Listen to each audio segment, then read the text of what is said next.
Kelanchal times की खास पेशकश नगर निगम का दंगल। नमस्कार, स्वागत है आप सभी का। आप देख रहे हैं केलांचल टाइम्स। मैं हूं आपके साथ स्वर्णा मिश्रा। जैसा कि आप सभी जानते हैं, चुनावी दंगल करीब आ चुकी है और जैसे जैसे चुनाव की कड़ी करीब आती जा रही है, चुनावी गलियारियों में हलचल मच रही है।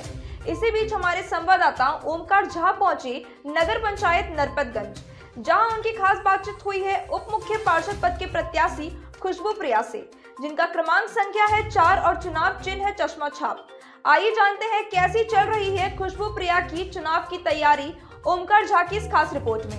नमस्कार, आप देख रहे हैं केलांचल टाइम्स। मैं हूं ओमकार झा। बिहार में नगर निकाय का चुनाव तय है। पहला मतदान 18 तारीख को हो गया, उसकी मतगणना 20 को हुई। दूसरा मतदान 28 को होना है, जिसकी मतगणना 30 को होगी।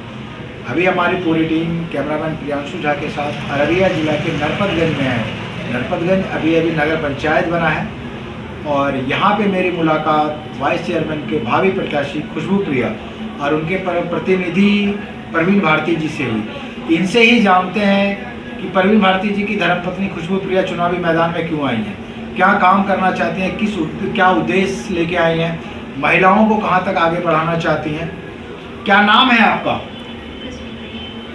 खुशबू प्रिया, बहुत अच्छा नाम है। प्रवीण जी, आप ये बताएं, आपकी धर्मपत्नी चुनावी मैदान में क्यों आई है? ऐशो आराम की जिंदगी को छोड़ के समाज की सेवा क्यों करना चाह रही हैं? नहीं, अब हमारे कोई ऐसा ये नहीं है, प्लान नहीं है कि हम लोग अपना ऐशो आराम के लिए, हमारे पास हम सब कुछ है, हम लोग सब कुछ भरपूर हैं हमारे पास। हमारे दादा परदादा जो थे सब कुछ हमारे लिए रच दिए हैं और मेरा खुद का सब कुछ कमाया हुआ है। बात रही समाज सेवा की, हम लोग समाज सेवा करने के लिए समाज के बीच आना चाह रहे हैं। और इससे पहले ये जो नरपतगंज था वो 3 भाग में बटा हुआ था, मधुरा उत्तर, मधुरा दक्षिण, मधुरा पश्चिम। अभी ये तीनों एक हुआ है और नगर पंचायत नरपतगंज बना है।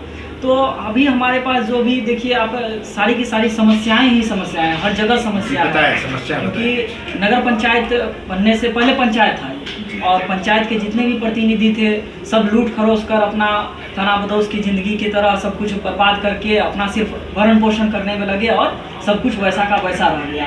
अभी भी मधुरा आपको बता दें कि धरहरा पड़ता है हमारा, एक 3 मौजा आता है इसमें। मधुरा में नरपतगंज में 3 मौजा है, जैसे एक धरहरा हो गया, एक मधुरा और एक राजगंज। तो आप सिर्फ मधुरा में कुछ ही ऐसे भाग हैं जहाँ पे नगर बनने लायक था, लेकिन इनमें धरहरा और राजगंज को ला करके ये तो कहा जाए कि एक क्या कहें, समझ में नहीं आ रहा है इस चीज़ को बोलने के लिए। लेकिन इस गांव में अभी भी आप जाइएगा तो सड़क का तो बदहाल है और नाला का तो कहीं नामो निशान नहीं है। और नल जल की बात कही थी नगर पंचायत के लोगों ने, लेकिन ऐसा कुछ रहा नहीं, ऐसा कुछ दिख नहीं रहा। बस बहुत सारी समस्याएं ही समस्याएं हैं। इन सारी समस्याओं को दूर करने का मेरा एक प्रयास इस चुनाव में उतरना है। आपकी धर्मपत्नी अगर यहाँ से चुनाव जीत जाती हैं, यहाँ की जनता इनको अपना उप मुख्य पार्षद बनाती है, तो उनके लिए क्या क्या काम होगा? 5 काम ऐसे बताएं जिसको आप प्राथमिकता दें। सबसे पहला मेरा काम जो है वो वृद्ध लोगों के लिए वृद्धा पेंशन का रहेगा, सबसे पहला, क्योंकि उनके ही आशीर्वाद से हम लोग उप मुख्य पार्षद बनेंगे। तो सबसे पहला मेरा रहेगा वृद्ध महिलाओं को जल्द से जल्द वृद्धा पेंशन मिले। और बात रही दूसरी, तो सड़क का जो बदहाली है, जहाँ नाले के वजह से सड़क पे पानी जमी रहती है, वो हमारे घर से करीब 100 मीटर की दूरी पर भी ये हाल है, तो उसे मैं कंप्लीट कराना चाहूँगा। मेरा दूसरा काम वो हो गया। तीसरा हमारा जो काम है बिजली की व्यवस्था, जैसे कि हर चौराहा पर मैं एक लाइट लगवाऊंगा जिससे उस चौराहे पे आने जाने वाले लोगों को कोई तकलीफ न हो। तीसरा समस्या हमारा हो गया। चौथा बात रहा कि साफ़ सफाई, सड़क की साफ़ सफाई कराना और जहाँ भी जो भी जिस जगह पे गंदगी लगी रहती है साफ़ सफाई पर मेरा रहेगा। और पाँचवा हमारा ये हो गया कि जो जैसे शिक्षा पर फोकस करना, क्योंकि हमारे जो गांव है ग्रामीण क्षेत्र में काफ़ी लोग अभी ऐसे हैं जो शिक्षा पर फोकस नहीं करते हैं, पढ़ने लिखने से दूर होते जा रहे हैं। तो शिक्षा पर भी हमारा ये रहेगा।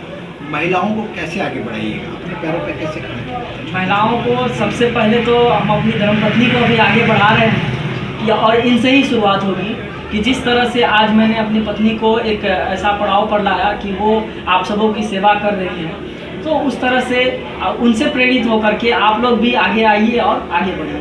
बहुत अच्छी बात। लास्ट सवाल, यहाँ की जनता को क्या संदेश देना चाहते हैं? यहाँ की जनता को ये हम संदेश देना चाहते हैं कि शिक्षित चुनिए और नेक चुनिए बस, क्योंकि हमारे साथ जितने भी प्रतिनिधि हैं उनमें आप देख लीजिए कि 15 कैंडिडेट है, 15 में मेरे ख्याल से कि 13 संभव जो है सो 13 पढ़ी लिखी नहीं है शायद। अब मेरा मानना ये है, क्योंकि हमने देखा कि जब नॉमिनेशन में गए हुए थे तो वहाँ साइन करने में करीब इतने कैंडिडेट को 10 मिनट लग रहा था। इससे मुझे लगा कि शायद पढ़े लिखे लोग यहाँ नहीं हैं, और इससे मैंने अपनी धर्मपत्नी को बोला कि आप बढ़ चढ़ कर अपने लिए तैयारी करो और नगर पंचायत का विकास करना। बहुत अच्छी बात। आपके प्रत्याशी का नाम क्या है? खुशबू प्रिया मेरे प्रत्याशी। चुनाव चिन्ह क्या है? चुनाव चिन्ह चश्मा छाप है हमारा। क्रमांक संख्या? क्रमांक संख्या 4 है। आपका नाम? मेरा नाम प्रवीण कुमार भारती। उप चेयरमैन? जी हाँ, उप चेयरमैन। भावी प्रत्याशी। आपने देखा जो हमारे भावी प्रत्याशी के प्रतिनिधि हैं, उनकी सोच जो है एकदम निर्मल है। इनका सिर्फ कहना है सिर्फ विकास करना है, और सबसे पहले ये वृद्ध जनों का सम्मान करेंगे। महिलाओं को आगे बढ़ाने के लिए सबसे पहले इन्होंने अपनी धर्मपत्नी को आगे बढ़ाया है। घर का जिम्मेदारी तो ये उठाती है, अब समाज की भी जिम्मेदारी उठाने के लिए इनको प्रेरित कर रहे हैं। और जनता को भी इन्होंने बहुत अच्छा संदेश दिया कि शिक्षित लोगों को चुनिए। इनका कहना है तस्वीर भी बदलेंगे, तकदीर भी बदलेंगे। बाकी देखते हैं, जनता मालिक है, जनता भगवान है, इनको कहाँ तक समर्थन करती है और कहाँ पे देखना चाहती है। मैं बार बार कहता हूँ कि आप एक अच्छे प्रत्याशी को चुने। शिकारी आता है, दाना डालता है, आप उसमें फंसिएगा नहीं। बाकी जनता मालिक है। फिलहाल बने रहें किलांचल टाइम्स के साथ। धन्यवाद। अरे ठीक है भैया, ऐसे वीडियो देखे जा रहे हो चैनल का सब्सक्राइब कर लो, और हाँ घंटा का बटन जरूर दबाना, तब हमारे वीडियो का नोटिफिकेशन सबसे पहले मिलेगा। यहाँ वहाँ का देखा तो हम तो क्या ही करते हैं, जल्दी दबाओ।